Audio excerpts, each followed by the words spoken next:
So Jovan Buha, the Lakers beat reporter with connections to the Lakers, he's been reporting on the Lakers for a while, worked for ESPN before, Fox Sports, worked at The Athletic as well, has come out and reported that the primary target of the Los Angeles Lakers in free agency is actually Austin Reaves over LeBron James, and they're willing to pay him $40 million a season. A Lakers insider with strong ties to the organization has reportedly revealed something that could signal a major shift in the franchise's direction. According to the report, the Lakers are placing a significant focus on Austin Reaves as they look toward the future. We're talking about a potential 5-year deal worth around $40 million annually, and the possibility of establishing him as a long-term cornerstone of the team. What's making headlines, though, is what this could mean for LeBron James. For years, many fans have viewed LeBron as the central figure around whom every major Lakers decision revolved. But if these reports are accurate, that dynamic may be changing. The organization could be preparing to prioritize its future rather than continuing to build around its aging superstar. If that's truly the direction they're taking, it would represent one of the boldest decisions the franchise has made in years. It could signal a willingness to focus on long-term roster stability rather than short-term star power. Now here's the question for Lakers fans. If the team commits to Austin Reaves with a massive long-term contract and ultimately moves on from LeBron, would that be the smartest basketball decision the franchise has made in the last decade? Drop your thoughts in the comments. So there's news that came out. It's reported all over the place right now. NBA Central is reporting it. Yahoo Sports is reporting it. Other sources are reporting it as well. So the main story here is Jovan Buha, who's the beat reporter for the Los Angeles Lakers, has been for multiple years now. Supposedly has inside information and gets regular tips from people inside the organization. Let's begin with the source, because that's what gives this report real weight.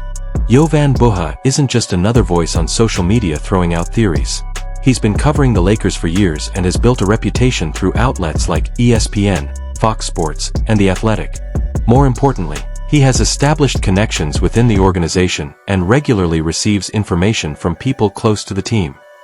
So when Buha reports that the Lakers are prepared to make Austin Reaves a major priority and could be willing to commit roughly $40 million per year over a 5-year deal, it carries significance. This isn't simply an outside observer making assumptions based on roster construction or salary cap projections. It's a report rooted in conversations with people who are directly connected to the franchise. And if those internal evaluations are accurate, the message is clear. The Lakers have examined their financial outlook, assessed their roster, and considered where the organization is headed over the next several years. After weighing those factors, they appear to believe that investing heavily in Austin Reaves is a better long-term move than committing additional resources to the final stages of LeBron James' career. Whether fans agree with that assessment or not, it would represent a significant shift in priorities for one of the NBA's most recognizable franchises. It suggests the focus may be moving away from the past and toward building the next chapter of Lakers basketball. Reported on his podcast that the Los Angeles Lakers are looking more favorably and prioritizing Austin Reaves as a free agent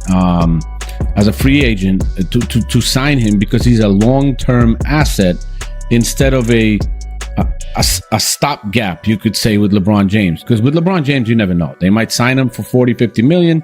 Maybe he'll play one season. Maybe he'll play half the season because he'll sit out and load manage with an injury for the half a season. They don't know. That is a remarkable statement coming from a franchise that has spent much of the last decade aligning itself with LeBron's timeline and priorities. For years, major decisions were viewed through the lens of maximizing the championship window around him. The organization adjusted its roster-building strategy, navigated off-season uncertainty, and consistently operated with LeBron's future plans in mind. Now, according to these reports, the same franchise is signaling that Austin Reaves may be the player they view as the higher long-term priority. If that's true, this goes far beyond a simple roster decision or contract negotiation. It's not a small adjustment around the edges. This would represent a fundamental shift in how the Lakers view their future. Rather than continuing to center every major decision around one superstar, the organization could be preparing to build its next era around younger, long-term pieces. That kind of transition would mark one of the most significant philosophical changes the franchise has made since LeBron first arrived in Los Angeles. In other words, this isn't just a course correction. It's a sign that the Lakers may be re-evaluating what they want their identity to be moving forward and who they believe should lead the next chapter of the organization. You show the highlight, you don't show what led up to it. It's BS.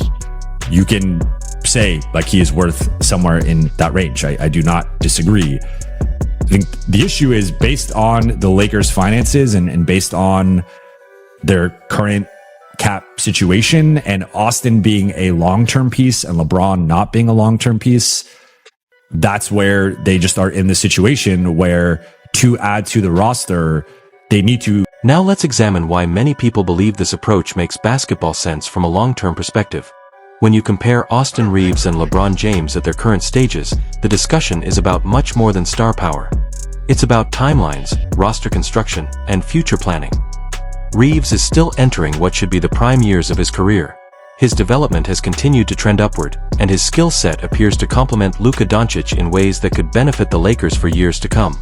He provides stability and predictability.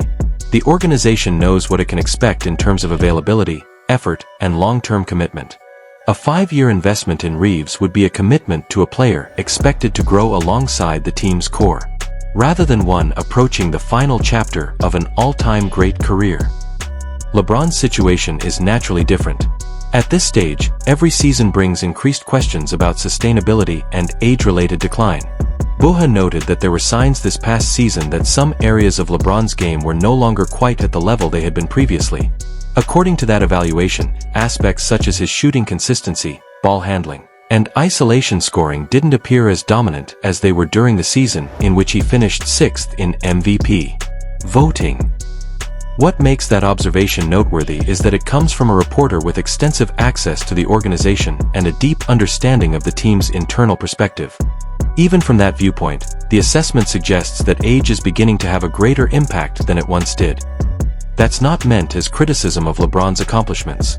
Very few players in league history have maintained elite production anywhere near this stage of their careers.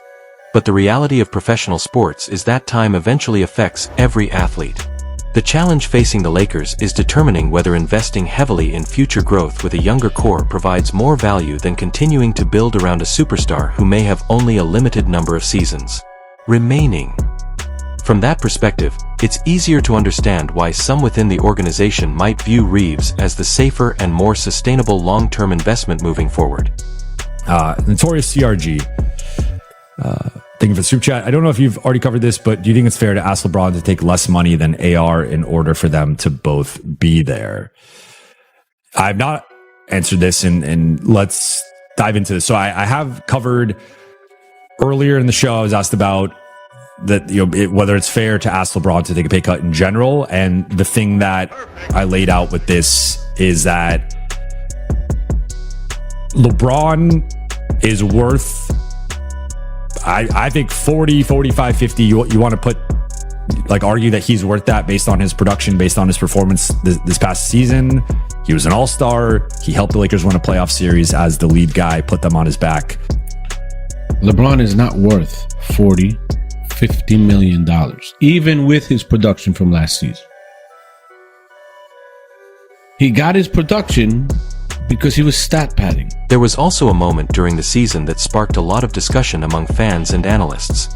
In a game the Lakers had largely under control late in the fourth quarter, attention shifted to an interaction between LeBron and Austin Reaves following a rebound. Some observers interpreted the exchange as frustration over a statistical milestone that was within reach. Whether that interpretation is completely accurate or not, the moment quickly became part of a larger conversation. Critics pointed to it as an example of how individual accomplishments can sometimes become intertwined with the way LeBron's performances are viewed. Their argument was that when a game is essentially decided, the focus should remain entirely on the team result rather than personal statistics or milestone achievements. From that perspective, moments like these fuel debates about priorities and leadership.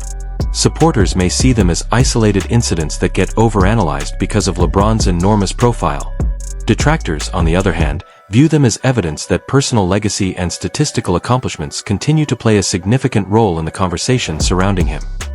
That's part of what makes the Lakers' decision-making process so fascinating.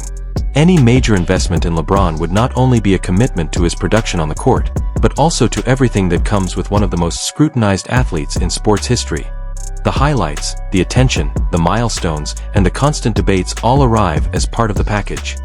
And now there's other, like, they can be more aggressive and be like, we want to get off Vando, we want to get off Jake, but that's going to cost you draft capital. And that means, because they have limited draft capital, that means you don't have that draft capital to upgrade the roster via trade necessarily, depending on how much you are giving up. So I think right now, the central thing with the LeBron conversation is LeBron believes he's worth X amount of money, and he is worth X amount of money.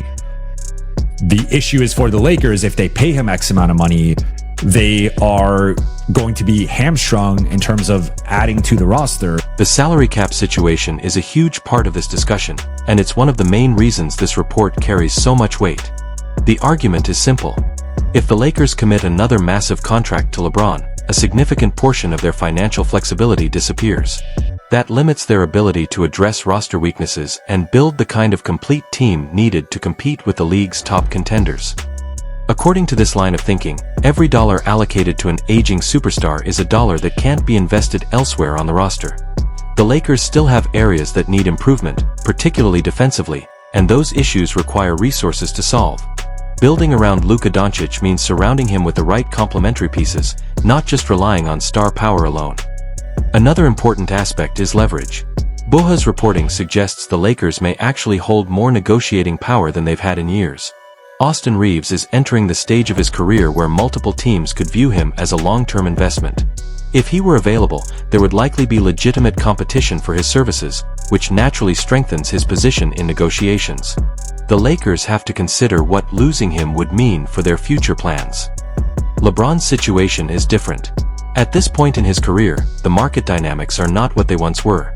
The number of teams capable of offering a massive long-term contract to a player approaching his 41st birthday is limited.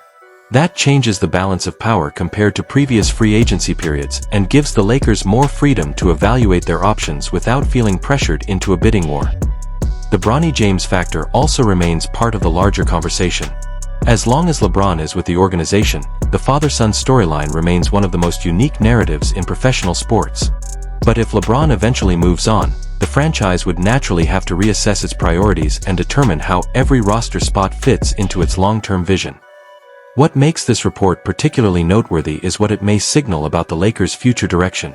For years, the organization has largely operated within the timeline of the LeBron era. Now, for the first time, there appears to be a public indication that decision-makers may be planning beyond it.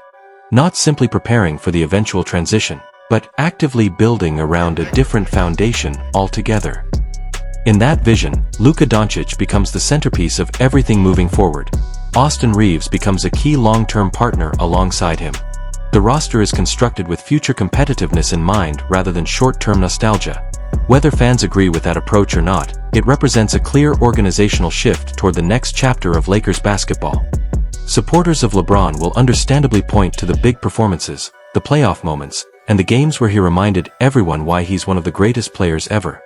Those moments are real and remain part of his remarkable legacy.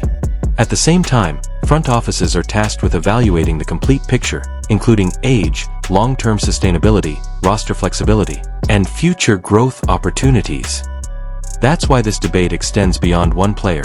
It's about deciding how to maximize Luka's prime years and determining what gives the Lakers the best chance to contend over the next 5 seasons rather than the next 5 months. Every major decision this offseason will ultimately be judged through that lens. If the reports are accurate, the Lakers appear to be moving toward a future built around Luka Doncic, Austin Reaves, and greater financial flexibility.